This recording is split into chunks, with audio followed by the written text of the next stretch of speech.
तो गोलीय दर्पण दो प्रकार का है, एक है उत्तल और दूसरा क्या है अवतल। तो अवतल दर्पण का क्या पहचान है? वैसा दर्पण जिसका बाहरी भाग,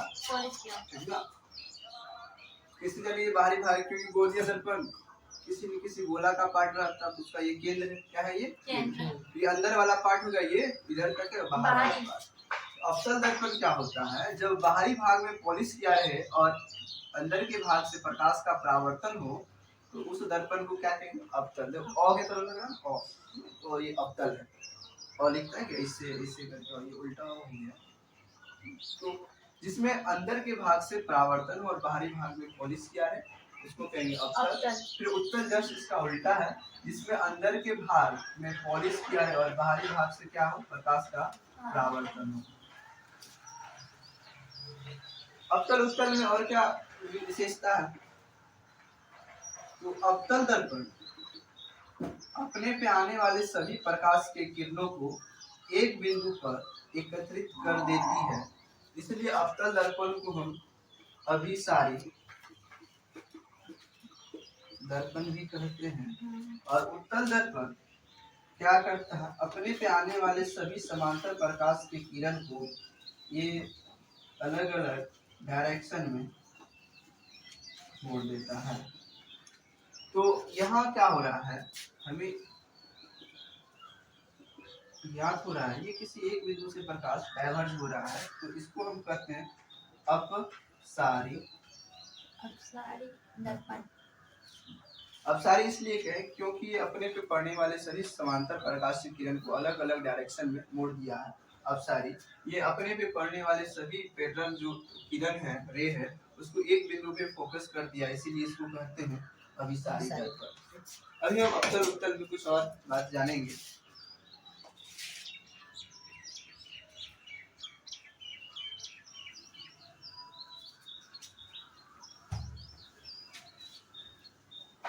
चाहे दर्पण अवतल है या उत्तल है या किसी न किसी गोला से ही बना है, गोला का पार्ट है, तो उस गोला का केंद्र होगा, ये जिस गोला से बना है वो इसका केंद्र है, और सी बोलते हैं, और इसको बोलते हैं ध्रुव। इसको क्या बोलते हैं? ध्रुव। और केंद्र और ध्रुव के बीच में होता है फोकस। क्या होता है? फोकस। और इस लाइन को हम बोलते हैं प्रधान अक्ष। क्या होता है? प्रधान अक्ष। फिर उत्तल में भी अगर देखें, ये भी किसी न किसी गोला का ही पार्ट है, तो इसका भी केंद्र होगा और इसका ये ध्रुव हो जाएगा, और केंद्र और ध्रुव के बीच क्या होता है? फोकस होता है। और जो लाइन केंद्र और फोकस और ध्रुव को मिला है, उस लाइन को क्या क्या बोलेंगे? प्रधान अक्ष। प्रधान अक्ष। अब जो हम इसमें परावर्तन का नियम देखेंगे, हम एक एक करके सभी जगह से प्रकाश देंगे और देखेंगे कि वो परावर्तन के बाद किधर जाता है। तो हम पहला नंबर पे क्या करते हैं, अवतल दर्पण में प्रकाश को सेंटर से देते हैं। कहाँ से? सेंटर से, केंद्र से। अगर सेंटर से प्रकाश देंगे तो प्रकाश तो चलेगी, यापित हो गया यहाँ पे। अब क्या होगा, तो यहाँ परावर्तन का नियम लगाएंगे। क्या लगाएंगे? परावर्तन का नियम। तो परावर्तन का नियम क्या कहता है? आपतन कोण बराबर परावर्तन। तो आपतन कोण बराबर परावर्तन कोण चाहिए, एंगल आई और एंगल आर चाहिए, तो हमें पहले तो अभिलंब बनाना पड़ेगा। तो वृत्त में जो अभिलंब होता है वो केंद्र से ही बनता है। वो कहाँ से बनता है? केंद्र से। तो इसका अभिलंब केंद्र याद रखना, वृत्त में जो केंद्र से परिधि को जब मिलाएंगे वही रेखा क्या होता है? 90 डिग्री का कोण बनाता है, वही अभिलंब। इस वाले में हम देख रहे हैं कि अभिलंब यही है, ठीक ना, जिस लाइन से, जिस रास्ते से प्रकाश गया उसी लाइन पे क्या है? अभिलंब है। तो यहाँ पे एंगल आई कितना हो जाएगा? 0, क्योंकि अभिलंब पे ही क्या चले गया है? प्रकाश। प्रकाश को हम कहाँ डाले? डायरेक्ट केंद्र से होकर के डाले, और केंद्र से ही होकर के अभिलंब जाता है। तो यहाँ एंगल आई 0 हो गया, तो एंगल आर भी क्या हो जाएगा? 0। इसका मतलब है प्रकाश अगर केंद्र से गया है तो वापस भी वो केंद्र से ही होकर के जाएगा, लौटेगा। ठीक, इधर भी अगर हम देखें, इसी को पहले हम पूरा कर लेते हैं। दूसरा नंबर, प्रकाश को समांतर भेजते हैं, प्रकाश को मुख्य अक्ष के समांतर भेजते हैं। ये मुख्य अक्ष है, ये P हो गया, ये F, ये C, ये ध्रुव, ये फोकस, ये केंद्र। अगर हम इसको समांतर भेजेंगे, मुख्य अक्ष के समांतर, समांतर का मतलब मुख्य अक्ष से बराबर दूरी पे है ना ये लाइन, ये समांतर है। अगर हम समांतर भेजे हैं तो अब ये किधर जाए, तो उसको जानने के लिए हमें फिर से अभिलंब ड्रॉ करना पड़ेगा। फिर से एंगल I बराबर एंगल R करेंगे। तो अभिलंब हम कहाँ से बनाते हैं हमेशा? केंद्र से। कहाँ से बनाते हैं? केंद्र से बन गया। तो यहाँ हम दे रहे हैं एंगल I, ये देख रहे हैं, क्योंकि ये आपतित किरण और ये अभिलंब के साथ ये एंगल I बना। जितना एंगल I बना उतना ही क्या बनेगा? एंगल R बनेगा, और ये फिर लौट जाएगा। तो इसका मतलब हम देख रहे हैं, जब हम प्रकाश को समांतर भेज रहे हैं तो वो कहाँ से? फोकस से गुजरता है। और भी है,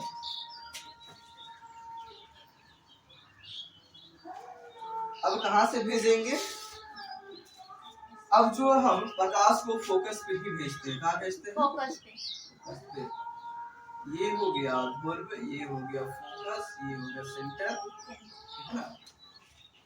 अब हम डायरेक्ट क्या किए हैं, एक प्रकाश को लिए, एक लाइट को लिए हैं, एक रे को लिए हैं, और जो फोकस पे ही आपतित कर दिए, फोकस से ही भेज दिए हैं। तब क्या होगा, यहाँ भी प्रकाश का परावर्तन का नियम लगेगा। उसके लिए हमें यहाँ भी क्या बनाएंगे? अभिलंब। और अभिलंब बनता है कहाँ से? केंद्र से। केंद्र से। तो अभिलंब बन गया, तो अभिलंब के साथ ये जो कोण बना इसको एंगल I कहेंगे। जितना एंगल I बना उतना ही क्या बनेगा? Angle R। तो एंगल R बनाते हुए वो लौट जाएगा। हम देख रहे हैं इसमें, जब हम फोकस प्रकाश को डाले हैं तो वो समांतर होकर के निकल जाता है। लास्ट एक और देख लेते हैं।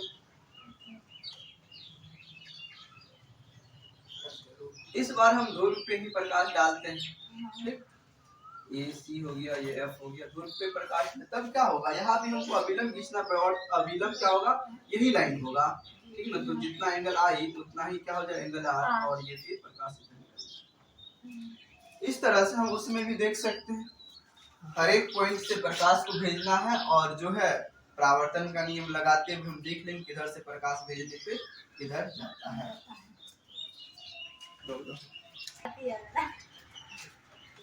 तो अब हम जो है उत्तल दर्पण, सॉरी ये अवतल दर्पण में प्रतिबिंब कहाँ कहाँ बनता है, वस्तु को कहाँ रखेंगे, प्रतिबिंब कहाँ बनेगा, ये चीज जानते हैं। तो पहले हम क्या किए हैं, अवतल दर्पण का एक डायग्राम बनाए हैं। और ये अवतल दर्पण कैसे पहचानते हैं? वैसा दर्पण जिसका बाहरी पार्ट पे क्या किया है? पेंट किया है, पॉलिश किया है, और अंदर वाले भाग से क्या हो? प्रकाश का परावर्तन हो।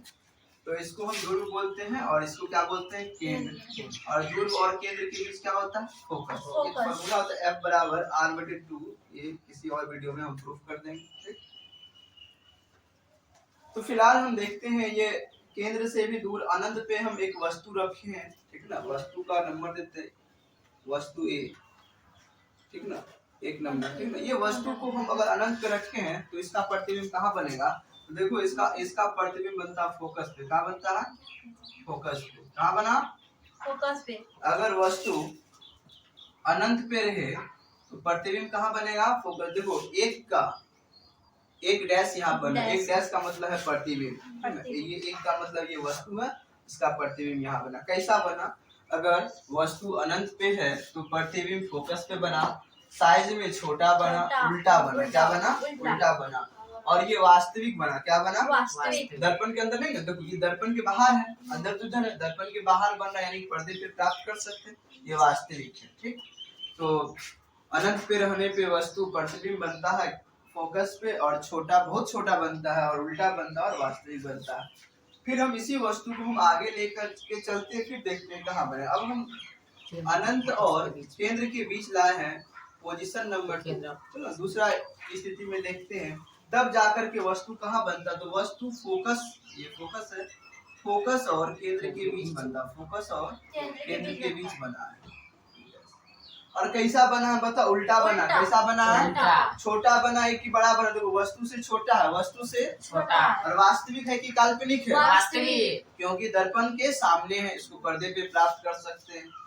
तीसरा स्थिति में हम क्या करते हैं, इसी वस्तु को, देखो वस्तु वही है, किसी वस्तु को उठा करके यहाँ फिर यहाँ और बार बार हम देख रहे हैं कि कहाँ पे रखने पे कैसा प्रतिबिंब बनता है। इस बार हम 3 नंबर यानी कि कहाँ रखे हैं, केंद्र पे रखे हैं। तो केंद्र पे वस्तु रखने पे केंद्र पर ही इमेज बनता है, ठीक ना। 3 डैश का बना, केंद्र पे कैसा बना, उल्टा बना। कैसा बना, और वस्तु के साइज के बराबर बना। देखो जितना बड़ा ये है उतना ही बड़ा ये है, पर उल्टा है। और वास्तविक है कि काल्पनिक है, वास्तविक है। फिर हम क्या करते हैं, इस वस्तु को थोड़ा और आगे लेकर के चलते हैं चौथा पोजीशन में। तो इसका प्रतिबिंब हम देखते हैं, जब वस्तु केंद्र और ध्रुव के बीच रहे तो प्रतिबिंब बनता है केंद्र और अनंत के बीच। और कैसा बनता है, बड़ा बनता है। कैसा बनता है, 4 डैश को देखो, 4 ये है, 4 डैश का पोजीशन देखो। फिर हम क्या करते हैं, इसको हम कहाँ ले जाएंगे, फोकस पे। कहाँ ले जाएंगे,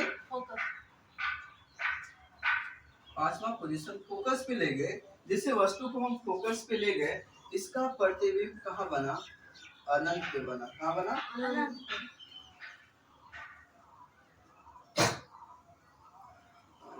और ये अनंत पे जो है इसको हम प्राप्त कर सकते हैं क्या, अनंत पे जा ही नहीं पाएंगे तो प्राप्त क्या करें। तो ये काल्पनिक हो गया। क्या हो गया, काल्पनिक। क्योंकि अगर उसको जाने के लिए यहाँ पे इमेज को प्राप्त करने के हमें पर्दा लगाना पड़ेगा, ठीक है ना। लेकिन हम यहाँ पे लगा ही नहीं सकते, अनंत पे। अनंत मतलब बहुत दूर है, इतना दूर जा भी नहीं पाओगे। तो अनंत पे वस्तु कैसा बना, बड़ा बना, सबसे बड़ा बना और उल्टा बना। फिर एक स्थिति और है, या तो ये ध्रुव और फोकस के बीच रखो। ध्रुव और फोकस के बीच छठा नंबर पे रखने पे क्या बनता है, दर्पण के अंदर बना, बड़ा बना और कैसा बना, सीधा बना। दर्पण काल्पनिक बना। ये क्या है, काल्पनिक है। बड़ा है कि नहीं है, तो वस्तु इतना बड़ा, प्रतिबिंब इतना बड़ा है और कैसा है, सीधा है। क्या है, सीधा। अच्छा काल्पनिक है, इसीलिए हम इसको किस लाइन में, डॉट लाइन में दिखाए हैं। इसी प्रकार उत्तल दर्पण में होता है। हम किसी वीडियो में हम उत्तल दर्पण पे भी चर्चा करेंगे, ठीक ना। अभी फिलहाल तो हम अवतल पे ही। एक और चीज हम देख लेते हैं लास्ट, ठीक ना, तब छुट्टी दे देंगे तुम लोग को। चिन्ह परिपाटी। क्या, तो देखो जब भी हम प्रकाश के चैप्टर में किसी वस्तु दूरी या नहीं तो वस्तु का ऊंचाई ये सब मापते हैं, उसके लिए हमें चिन्ह परिपाटी का प्रयोग करना पड़ता है, ठीक है। चिन्ह परिपाटी से पहले एक है दर्पण सूत्र। क्या है, दर्पण सूत्र। ये सब कुछ हम अगले वीडियो में डिटेल से बताएंगे कि हाँ देखो दर्पण सूत्र होता है 1/b F बराबर 1/b प्लस 1/u, यही होता है दर्पण सूत्र। F क्या है, फोकस, फोकस दूरी है। और V क्या है, प्रतिबिंब दूरी है। और U क्या है, वस्तु दूरी।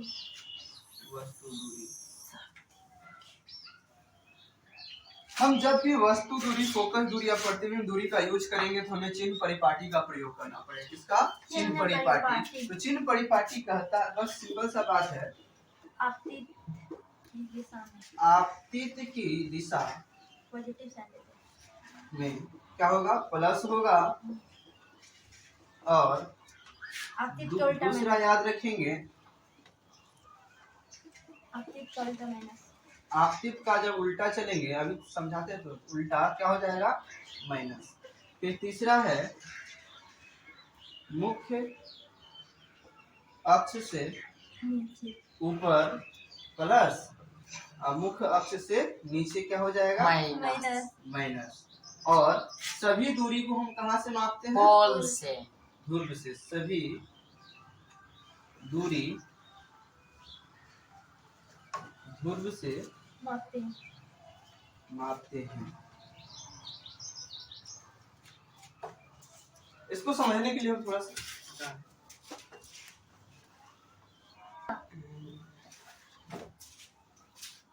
ये एक दर्पण है और ये इसका मुख्य अक्ष क्या है, मुख्य अक्ष। अगर मान लीजिए वस्तु हम यहाँ रखे, वस्तु कहाँ रखे हैं, यहाँ। तो वस्तु दूरी, सभी दूरी कहाँ से मापेंगे, ध्रुव से। तो वस्तु दूरी मापने के लिए हमें इस दर्पण, ये कौन सा है दर्पण बता, अवतल है। कौन सा है, अवतल। तो वस्तु दूरी मापने के लिए हमें ध्रुव से यहाँ जाना पड़ा, तब जाकर के हम यू मापे हैं। तो हम किधर जा रहे हैं? देखो इसमें आपतित किरण का दिशा इधर होगा क्योंकि प्रकाश इधर से ना आएगा दर्पण पे टकराने के लिए। लेकिन हम कहाँ जा रहे हैं? आपतित की उल्टा दिशा में। आपतित इधर है यानी किरण इधर आएगा, लेकिन हम कहाँ जा रहे हैं? आपतित के उल्टा। तो यू यहाँ पे क्या हो जाएगा? माइनस में, यानी आपतित का उल्टा दिशा माइनस। अगर मान लो कि प्रतिबिंब यहाँ बन गया, प्रतिबिंब यहाँ बन गया, तो प्रतिबिंब दूरी जाने के लिए हमें कहाँ जाना पड़ेगा? इधर जाना पड़ेगा ध्रुव से। तो इधर जो जा रहे हैं ये क्या है? आपतित किरण का दिशा।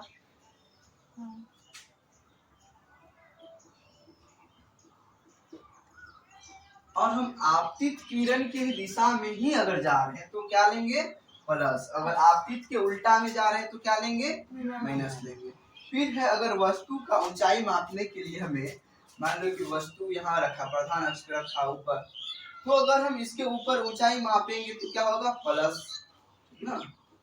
अगर हम नीचे आएंगे और फिर ऊंचाई मापेंगे मुख अक्ष के नीचे, क्या होगा? माइनस होगा। ये चिन्ह परिपाटी है, ठीक ना। आपतित की दिशा में जाएंगे प्लस, आपतित के उल्टा में जाएंगे तो माइनस, मुख अक्ष से ऊपर अगर मापेंगे तो प्लस में, मुख अक्ष से नीचे मापेंगे तो माइनस है। ये चिन्ह परिपाटी। अगला जो वीडियो आएगा उसमें जो हम उत्तल दर्पण पे डिटेल से बात करेंगे, फिर अवतल दर्पण, उत्तल दर्पण में क्या अंतर है, उसका प्रयोग कहाँ कहाँ होता है, फिर हम कुछ क्वेश्चन भी करेंगे, ठीक है ना। ये मिरर फार्मूला पे हम कुछ क्वेश्चन भी करेंगे और इसको भी प्रूव करने का कोशिश करेंगे। Thank you.